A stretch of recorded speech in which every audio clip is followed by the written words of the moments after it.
اس وقت پاکستان کے حالات انتہائی خراب ہو چکے ہیں۔ پوری قوم تحریک لبیک پاکستان کی جانب دیکھ رہی ہے۔ تمام پارٹیاں اپنے اپنے مفاد کے لیے پاکستان کو نقصان پہنچانا چاہتی ہیں۔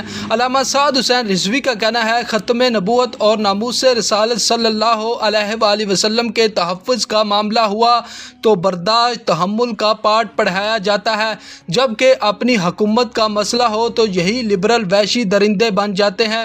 علامہ سعد حسین رضوی کا کہنا تھا کہ سندھ ہاؤس پر حملہ غیر سیاسی حرکت ہے۔ چادر چار دیواری کا احترام ہر شخص پر لازم ہے۔ ایوان کا معاملہ ایوان میں حل ہونا چاہیے، ملک کو میدان جنگ نہ بنایا جائے۔ وزراء کے غیر ذمہ دارانہ بیانات ملک کا ماحول خراب کر رہے ہیں۔ حکومت اپوزیشن پر طاقت کے استعمال کی بجائے آئینی طریقہ اختیار کرے۔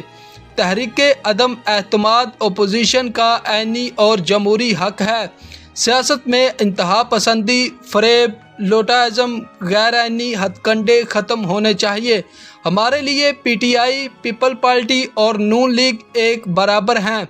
ٹی ایل پی جمہوری جدوجہد کے ذریعے ان تین پارٹیوں کی گندی سیاست کو ہمیشہ کے لیے ختم کر دے گی۔ یہ تحریک لبیک پاکستان کی ایک پریس ریلیز کی گئی ہے۔ تو ناظرین، اگر آپ کو ویڈیو اچھی لگی ہے تو چینل کو سبسکرائب کریں، ویڈیو کو لائک کریں اور اس ویڈیو کو زیادہ سے زیادہ شیئر کریں۔